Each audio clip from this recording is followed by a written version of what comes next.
আজকে আমরা ডিসকাস করছি পশ্চিমবঙ্গ রাজ্য সরকারি কর্মচারীদের দেশ, রাজ্য এবং দেশের বাইরে ঘুরতে যাওয়ার জন্য যে কনসেশন পাওয়া যায় এলটিসি এবং এইচটিসি সেই সম্পর্কে।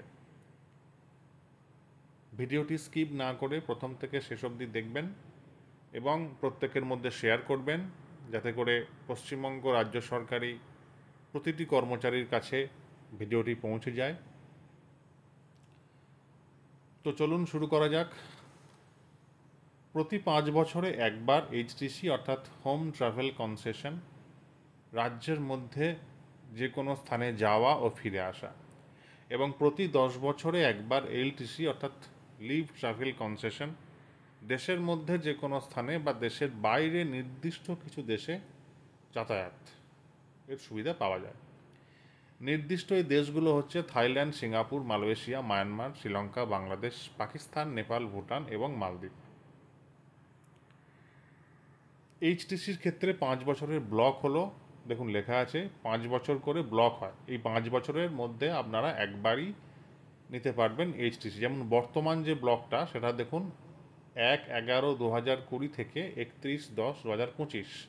অর্থাৎ আপনাদের যে 5 বছরের ব্লক, যদি আপনি এই 1/1/2020 থেকে 31/10/25 এই 5 বছরের মধ্যে আপনি যদি একবারও এইচটিসি না নিয়ে থাকেন, তাহলে কিন্তু আপনারা অ্যাপ্লাই করতে পারবেন এবং সেটা ভ্যালিড হচ্ছে 31/10/25 অবধি।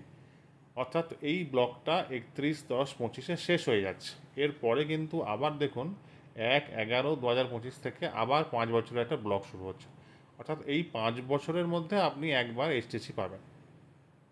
ঠিক একই রকমভাবে এলটিসির ক্ষেত্রে 10 বছরের ব্লক হয়। দেখুন লেখা আছে 1/11/15 থেকে 31/10/25, এটা হচ্ছে 10 বছরের ব্লক, যেটা আমাদের যে প্রেজেন্ট যে অনগোয়িং এলটিসির ব্লক সেটাও কিন্তু 31/10/25-এ শেষ হয়ে যাচ্ছে। আপনি যদি এই 1/11/15 থেকে 31/10/25 এই 10 বছর যদি আপনি একবারও এলটিসি না নিয়ে থাকেন, তাহলে কিন্তু আপনি 31/10/25-এর মধ্যে যেটা অনগোয়িং ব্লক চলছে সেটার মধ্যে কিন্তু আপনি এলটিসি অ্যাপ্লাই করতে পারবেন।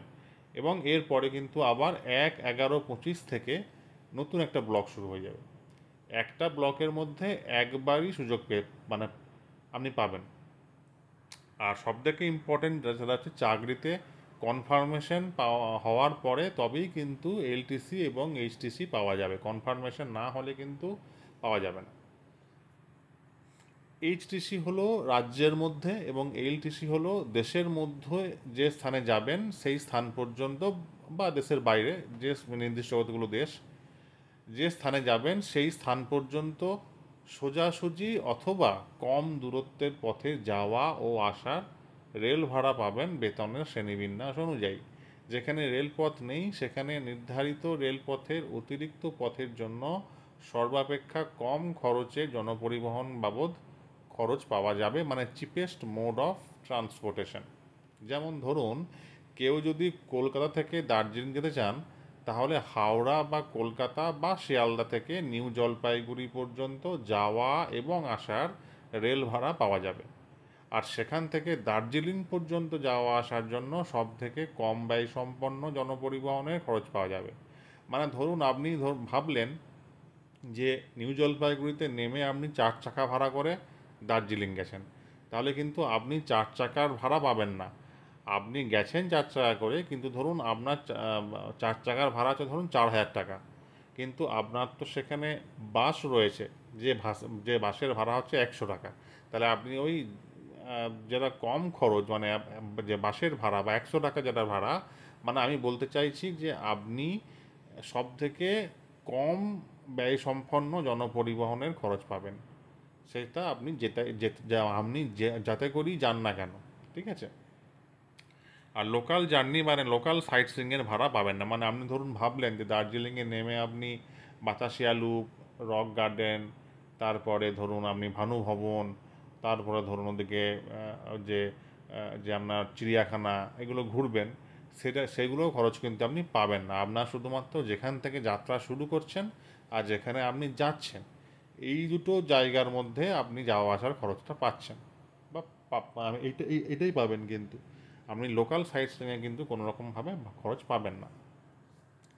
রোপা 98 অনুযায়ী দেখুন এখানে বেসিক পে কত হলে কী পাবেন দেওয়া আছে, দেখুন পরিষ্কার লেখা আছে বেসিক পে যদি 8,000 টাকা এবং তার বেশি, এগুলো সবই কিন্তু রোপা 1998 অনুযায়ী। তো basic pay rupees 8,000 and above হলে সেখানে দেখুন রাজধানী এক্সপ্রেসের 2AC, শতাব্দী এক্সপ্রেসের এসি চেয়ার কার এবং অন্যান্য ট্রেনের ক্ষেত্রে 3AC পাবেন। বেসিক পে যদি 4,100 থেকে 7,999 টাকা হয় তাহলে দেখুন রাজধানী এক্সপ্রেসের 3AC, শতাব্দীর চেয়ার কার মানে এসি চেয়ার কার আর আদার্স ট্রেনের ক্ষেত্রে 3AC পাবেন। আর বেসিক পে যদি 4,100 টাকা কম হয় সেক্ষেত্রে রাজধানী 3AC, শতাব্দীর এসি চেয়ার কার এবং অন্যান্য ট্রেনের ক্ষেত্রে স্লিপার ক্লাস পাবেন। আন্দামান নিকোবর এবং লাক্ষাদ্বীপের ক্ষেত্রে জাহাজ ভাড়া পাওয়া যাবে এই হারে। যদি বেসিক পে 6,500 টাকা এবং তার বেশি হয় সেক্ষেত্রে ফার্স্ট ক্লাস কেবিন পাওয়া যাবে। 4,100 থেকে 6,499 টাকার মধ্যে যদি বেসিক পে হয় সেক্ষেত্রে সেকেন্ড ক্লাস কেবিন পাওয়া যাবে। আর 4,100 টাকার নিচে হলে বাঙ্ক পাওয়া যাবে। দেশের বাইরে নির্দিষ্ট কতগুলো দেশ এবং আগরতলায় ভ্রমণের জন্য বিমানের ইকোনমি ক্লাসের ভাড়া পাওয়া যাবে। ন্যাশনাল এয়ারলাইন্স অথবা private airlines of the country এই দুটোর মধ্যে যার ভাড়া কম হবে সেটাই প্রাপ্য হবে, যদিও আগরতলায় এখন ট্রেনে যাওয়া যায়। আন্দামান নিকোবর লাক্ষাদ্বীপ বিমানে ভ্রমণ করা যেতে পারে, তবে পাওয়া যাবে বিমানের ইকোনমি ক্লাস অথবা জাহাজে নির্ধারিত শ্রেণীর ভাড়ার মধ্যে যেটা কম হবে সেটাই। এছাড়াও উচ্চ শ্রেণীতে যদি কেউ ভ্রমণ করে থাকেন 3ACর পরিবর্তে 2AC বা বিমানের ইকোনমি ক্লাসের পরিবর্তে বিজনেস ক্লাস, তাহলেও তিনি তার প্রাপ্য শ্রেণী অনুযায়ী ভাড়া পাবেন, মানে অ্যাজ পার এন্টাইটেলমেন্ট। ট্রেনের বা বিমানের টিকিট পৃথকভাবে থাকতে হবে, অন্য কোনোভাবে অর্থাৎ প্যাকেজ বা হোটেল ভাড়া ইত্যাদির সঙ্গে থাকলে পাবেন না।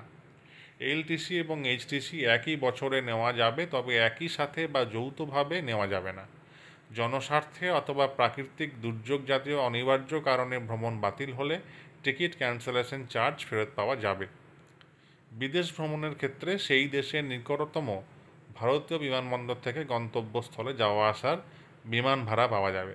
যেমন থাইল্যান্ড যেতে হলে চেন্নাই থেকে ব্যাংকক পর্যন্ত ইকোনমি ক্লাস ফেয়ার পাওয়া যাবে, দমদম থেকে নয়।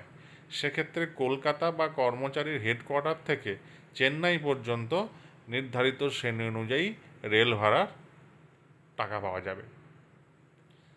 বিমানের টিকিট কিনতে হবে সরাসরি সংশ্লিষ্ট এয়ারলাইন্সের ওয়েবসাইট অথবা বুকিং কাউন্টার থেকে, অন্য কোনো মাধ্যমে কেনা টিকিটের দাম পাওয়া যাবে না। বিদেশ ভ্রমণের ক্ষেত্রে যেখানে বাস বা রেল ভ্রমণ সম্ভব, যেমন বাংলাদেশ, সেখানে বাস বা রেল ভ্রমণ করলেও টাকা ফেরত পাওয়া যাবে, তবে তা কোনোভাবেই বিমানের ইকোনমি ক্লাসের থেকে বেশি হবে না। কর্মচারী এবং তার পরিবারের সদস্যরা একই সময়ে বা আলাদা আলাদা সময়ে একই সাথে বা আলাদাভাবে একই জায়গায় বা আলাদা আলাদা জায়গায় ভ্রমণ করতে পারবেন এবং সেই অনুযায়ী আলাদাভাবে ভাড়ার টাকা পাবেন।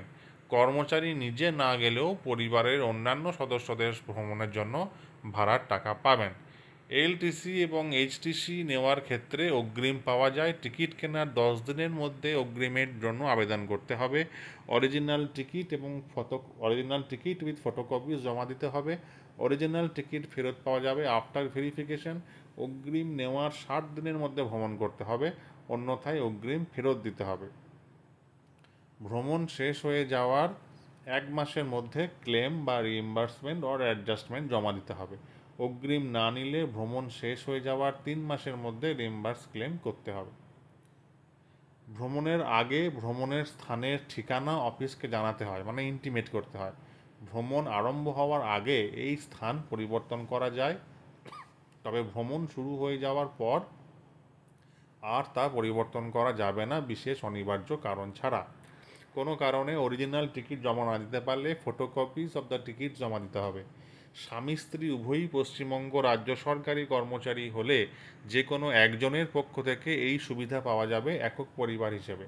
একজনের পক্ষ থেকে সুবিধা নিতে হলে অপরজন তার অফিসে এই মর্মে একটা ঘোষণাপত্র দেবেন যে তিনি ভবিষ্যতে এই সুবিধা নেবেন না নির্দিষ্ট ওই ব্লকের জন্য, এবং সেটা তার সার্ভিস বুকে লিপিবদ্ধ হবে। রাজ্য সরকারি কর্মচারীর স্ত্রী বা স্বামী যদি কেন্দ্রীয় সরকার অধিগৃহীত সংস্থা, কর্পোরেশন, স্বশাসিত সংস্থা ইত্যাদি চাকরি করেন যেখানে এলটিসি এইচটিসি সুবিধা দেওয়া হয়, সেক্ষেত্রে রাজ্য সরকারি কর্মচারী তার স্ত্রী অথবা স্বামীকে নিয়ে এই সুবিধা পেতে পারেন একক পরিবার হিসেবে। অপরজন মানে স্পাউস তার অফিসে একটি মর্মে ঘোষণাপত্র দেবেন যে তিনি ভবিষ্যতে এই সুবিধা নেবেন না নির্দিষ্ট ওই ব্লকের জন্য, এবং তার ভিত্তিতে তার বা স্পাউসের অফিসে নিয়োগকর্তার কাছ থেকে সেই ঘোষণাপত্রের প্রাপ্তি স্বীকার করা একটা চিঠি এনে দেবেন, যারা রাজ্য সরকারি কর্মচারী তার অফিসে এলটিসি এবং এইচটিসি সুবিধা নেওয়ার আগে জমা দেবেন। রাজ্য সরকারি কর্মচারীর স্ত্রী বা স্বামী যদি এমন সংস্থায় চাকরি করেন যেখানে এলটিসি এইচটিসি সুবিধা দেওয়া হয় না, সেক্ষেত্রে রাজ্য সরকারি কর্মচারী তার স্ত্রী অথবা স্বামীকে নিয়ে এই সুবিধা পেতে পারেন একক পরিবার হিসেবে। অপরজন তার অফিসে এই মর্মে একটা ঘোষণাপত্র দেবেন যে ভবিষ্যতে যে সেই সংস্থায় এই সুবিধা চালু হয় তাহলে তিনি এই সুবিধা নেবেন না নির্দিষ্ট ওই ব্লকের জন্য। এলটিসি এবং এইচটিসি সুবিধা পরিবারের যে সকল সদস্যদের মধ্যে জন্য স্বীকৃত, সেটা হচ্ছে স্ত্রী বা স্বামী। স্ত্রী বা স্বামীর পাবেন নির্ভরশীল ছেলে, বয়সের কোনো ঊর্ধ্বসীমা নেই, মানে ডিপেন্ডেন্ট সান হলে সবসময়ই পাবেন আর কি। এবং নির্ভরশীল মেয়ে যদি অবিবাহিতা, বিবাহ বিচ্ছিন্না, বিধবা ইত্যাদি, বয়সের কোনো ঊর্ধ্বসীমা নেই, মানে ডিপেন্ডেন্ট ডটার হতে হবে আর কি। নির্ভরশীল বাবা মা, নির্ভরশীল নাবালক ভাই, আর নির্ভরশীল বোন হতে হবে বিধবা এবং অবিবাহিত। সম্পূর্ণ নির্ভরশীল বলতে বোঝাবে সেই সদস্যের বার্ষিক আয় সর্বোচ্চ 1,500 টাকা পর্যন্ত হয়। অগ্রিম নিতে হলে অথবা স্টেশন লিভ পারমিশন নিতে হলে এই মর্মে একটা ঘোষণাপত্র দিতে হবে। The estimated cost claimed by me is only airfare or train fare or bus fare as admissible as per rule. I will not directly or indirectly build in or avail any package including cost of food and lodging in my claim. Adjustment of advance অথবা reimbursement claim করার সময় এই মর্মে একটা ঘোষণাপত্র দিতে হবে। The travel cost claimed by me is only air fare or train fare or bus fare as admissible as per rule. I have not directly or indirectly built in or availed any package including cost of food and lodging in my claim. LTC এবং HTC নেওয়া যাবে El, HPL without commutation এবং CL সর্বোচ্চ 7 দিনের অনুপস্থিতি হলে নেওয়া যাবে আর কি। কোনো কর্মচারী যদি স্ত্রী অথবা স্বামী হিসেবে অপরজনের পুরনো নিয়মের মানে অবসরের 5 বছর পূর্বে এলটিসি সুবিধা নিয়ে থাকেন, তাহলে তিনি কর্মচারী হিসেবে আবার পরবর্তী ব্লক থেকে এলটিসি সুবিধা নিতে পারবেন। তো এই ছিল আজকের ভিডিও। আমরা পরবর্তী ভিডিওতে আলোচনা করব কিভাবে আপনারা আইএফএমএস থেকে এলটিসি এইচটিসি অ্যাপ্লাই করবেন। তো আশা করি ভিডিওটা ভালো লেগেছে। ভিডিওটি ভালো লাগলে লাইক করবেন, শেয়ার করবেন, জিজ্ঞাসা থাকলে কমেন্ট বক্সে কমেন্ট করে জিজ্ঞেস করবেন। ভালো থাকবেন, ধন্যবাদ।